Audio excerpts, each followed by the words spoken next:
Today's video is power amplifier na CA5. Samahan natin ng mixer Yamaha. Wala tayong gagamiting processor. Ito lang muna ang testingin natin. Bagong lahat, subscribe nyo muna yung mga hindi pa nagsusubscribe.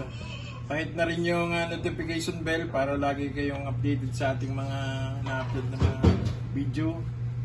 At ang pagkakanayan nating speaker ay ito lang nasa taas, yung Inpire.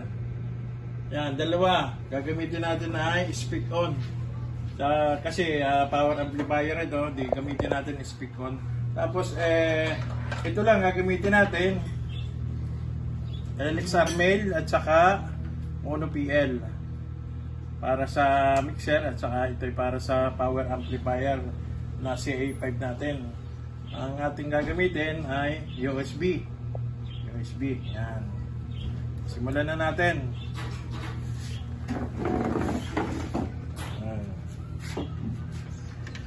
Una, lagi nating unahin itong ating left and right na output yan, output, left and right, output, kabit na natin itong Mono PL.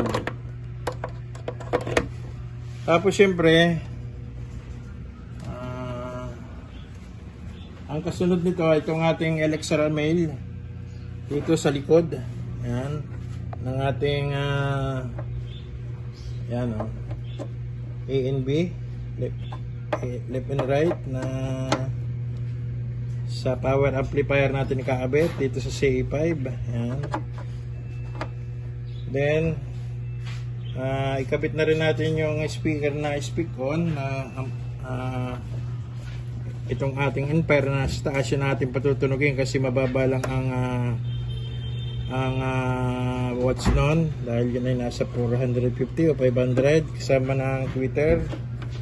Tapos yan, nakakabit ng ating speaker. Tapos ito nga palang ating naka-stereo. Subukan natin na wala tayong gagamitin ng mga equalizer, mga processor.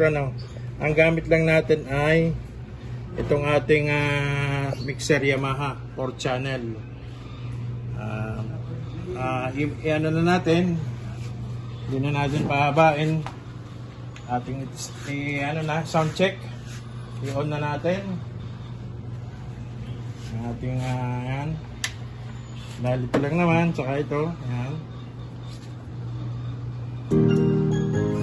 Yun. Maganda kaya pag walang processor ang ating power amplifier na CA5 Ace. CA5 Ace.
Maganda rin po pala ang tunog, basta yung amplifier natin ay naka-stereo.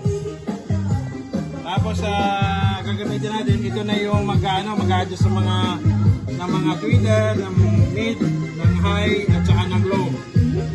Yun lang po, at maraming salamat sa susunod na vlog po ulit.